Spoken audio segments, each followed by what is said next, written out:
నమస్తే, welcome to our voice. నేను journalist నవత. ఇప్పుడు నేను చెప్పబోయే కొన్ని భయంకరమైన వాస్తవాలు ప్రతి ఒక్కరూ తెలుసుకోవాల్సిన అవసరం ఉంది.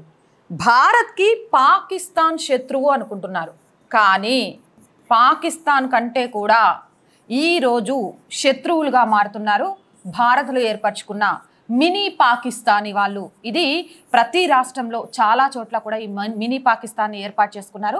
ఇప్పటి వరకు మనం ఏమనుకుంటూ వచ్చాం, బంగ్లాదేశ్ నుంచి రోహింగ్యాలు పశ్చిమ బెంగాల్ గుండా వచ్చేసి అస్సాం కానీ కేరళ కానీ ఇలా కొన్ని రాష్ట్రాల్లో స్థిరపడిపోతున్నారు, వాళ్ళు భారతదేశానికి ప్రమాదకరంగా మారబోతున్నారు అంటూ మాట్లాడుకుంటూ వచ్చాం. అలాగే చాలా సందర్భాల్లో మనం చూసాము, భారతదేశానికి వ్యతిరేకంగా పాకిస్తాన్కి అనుకూలంగా జెండాలు పట్టుకొని నినాదం చేసిన వాళ్ళు.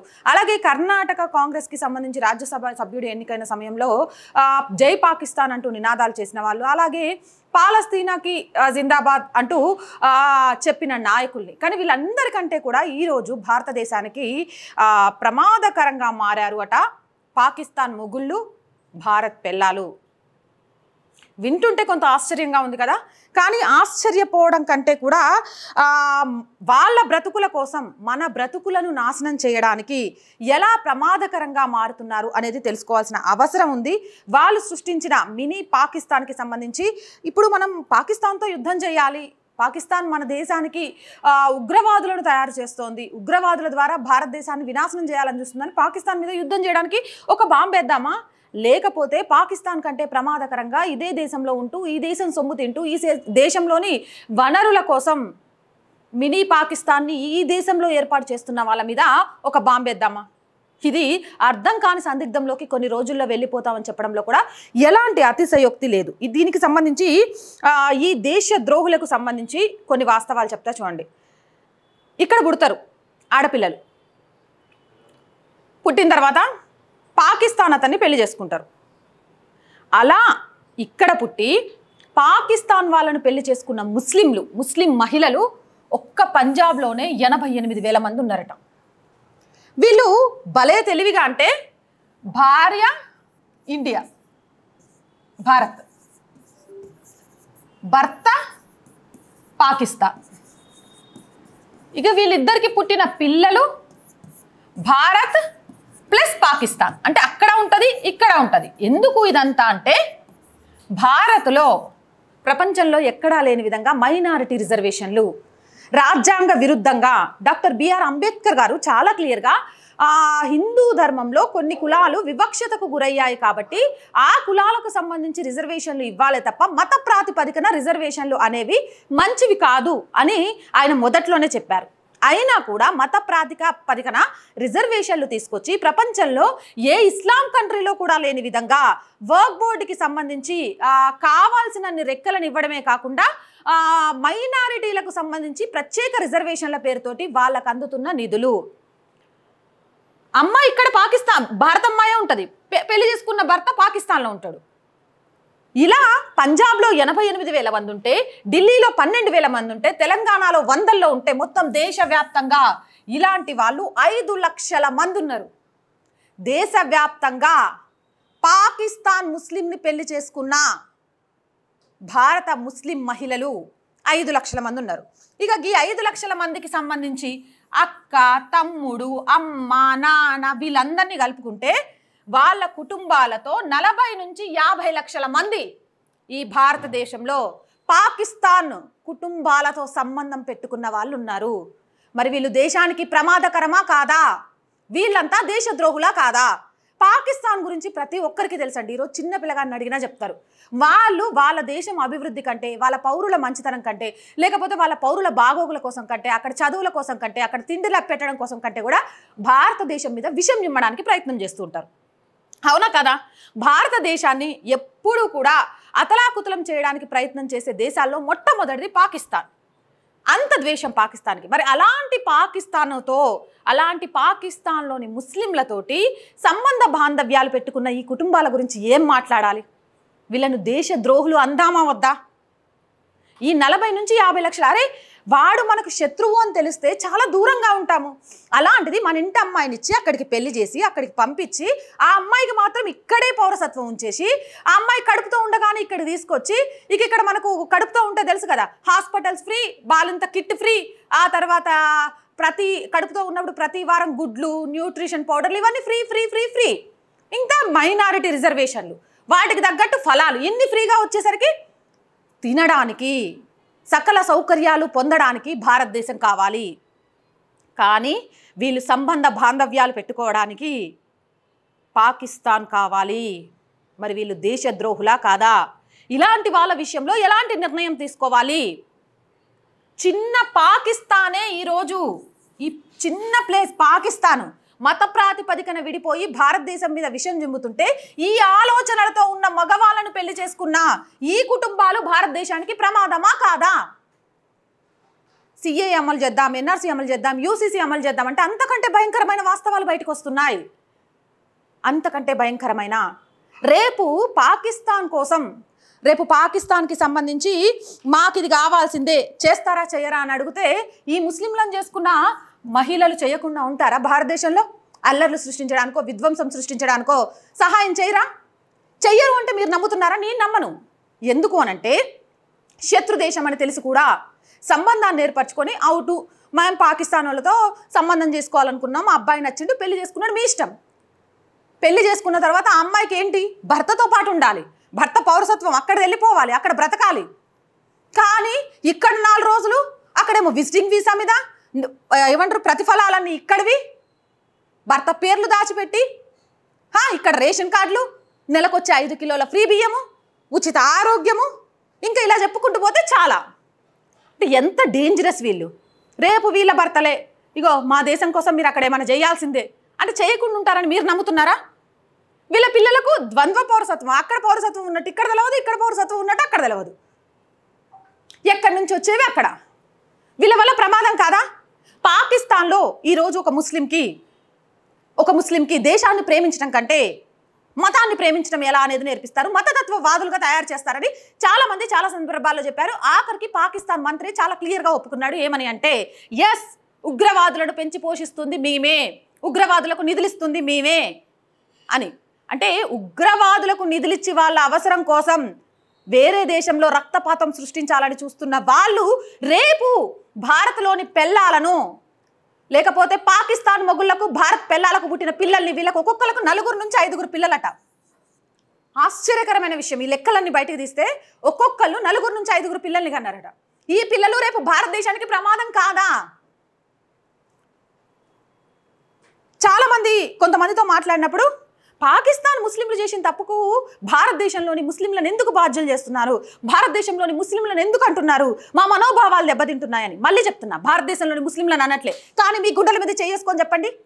పాకిస్తాన్ శత్రు దేశం అని తెలిసి కూడా మీ ఇంటి పిల్లల్ని అక్కడ అబ్బాయిలకు ఇచ్చి పెళ్లి చేసి మళ్ళీ అది విషయాన్ని బయటికి రానియకుండా ఆ అమ్మాయిని భారత పౌరురాలుగానే ఉంచి పిల్లల్ని గండానికి నిధుల కోసం ఇక్కడ ఉంచుకుంటూ ఇలా దొంగచాటు వ్యవహారం చేయడం తప్పా కాదా? దేశద్రోహం అవునా కాదా? మరి ఇలాంటి తప్పు చేస్తున్న వాళ్ళు మీ చుట్టుపక్కలే ఉన్నప్పుడు మీరు గుర్తించి వీళ్ళు తప్పు చేస్తున్నారు, మన శత్రు దేశంతో సంబంధ బాంధవ్యాలు కలుపుకుంటున్నారు, రేపు ఏ నాటికైనా వీళ్ళు భారతదేశానికి ప్రమాదంగా మారతారని ప్రభుత్వాలకు చెప్పకుండా, నిరసనలు తెలియజేయకుండా దాచిపెడుతున్న మిమ్మల్ని ఏమనాలి?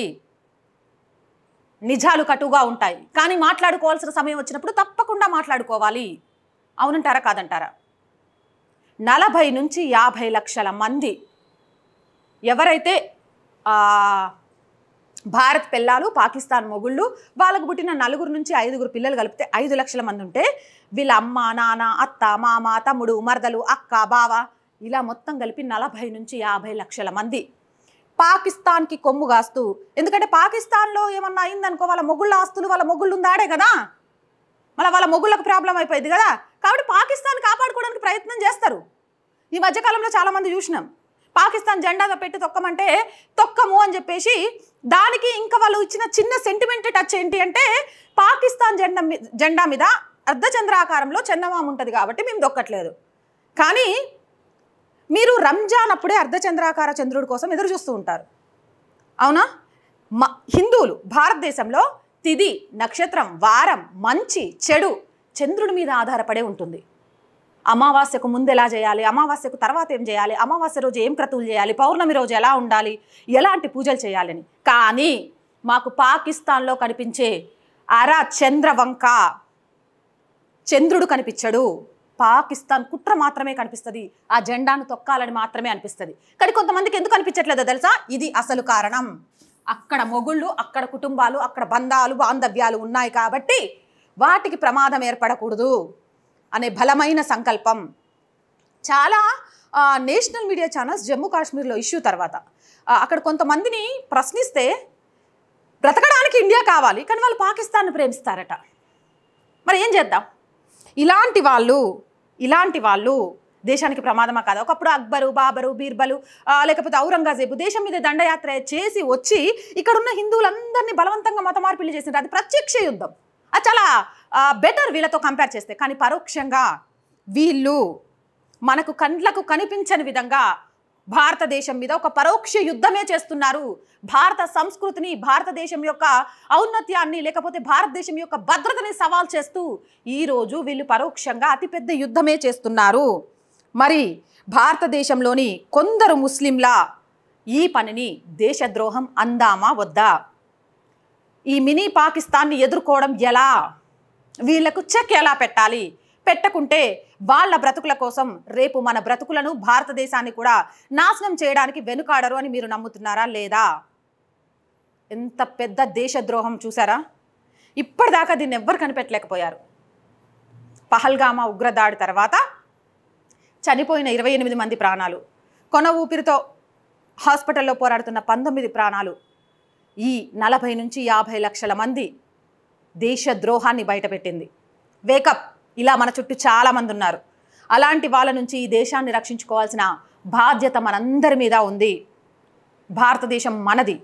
ఈ దేశంలో ఉన్నవాడు ఈ దేశాన్ని మాత్రమే ప్రేమించాలి, ఈ దేశం కోసం మాత్రమే ప్రాణం ఇవ్వాలి, ఈ దేశం కోసం మాత్రమే ప్రాణం తీయాలి. ఈ దేశ రాజ్యాంగాలను, చట్టాలను, ప్రభుత్వాలను గౌరవించాలి.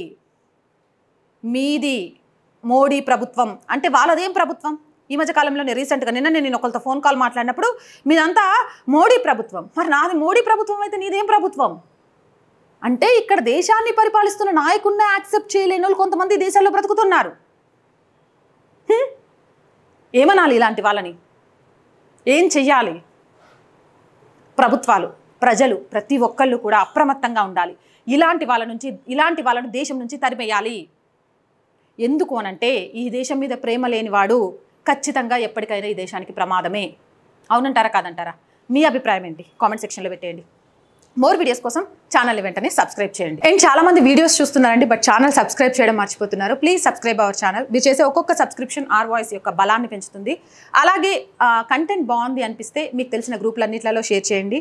వీడియో వైరల్గా మారడం ఎలా అంటే మీరు చేసే ఒక్కొక్క లైక్, అంటే లైక్స్ ఎక్కువ ఉంటే వీడియో వైరల్గా మారడానికి కారణమవుతుంది. కాబట్టి please like our videos and ఆర్థికంగా ఆర్ వాయిస్కి చేయుతగా నిలవండి.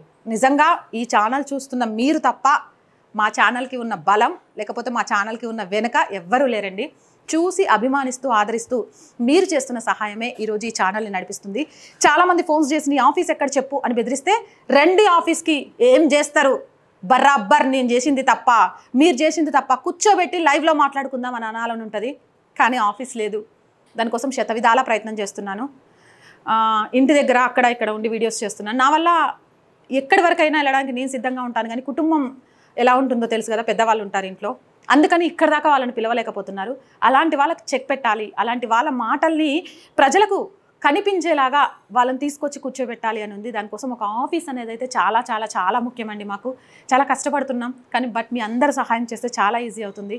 ప్లీజ్ ఆర్థికంగా సపోర్ట్ చేయండి. ఆఫీస్ పెట్టుకోవడానికి చేయాలి అనుకునేవారు సబ్స్క్రిప్షన్ పక్కనే జాయిన్ అనే బటన్ ఉంది. 1 to 5 లెవెల్స్ ఉన్నాయి. ఏదో ఒక లెవెల్లో సపోర్ట్ చేయండి. అలాగే స్క్రీన్ మీద గూగుల్ పే, ఫోన్పేతో పాటు అకౌంట్ డీటెయిల్స్ కూడా ఉన్నాయి.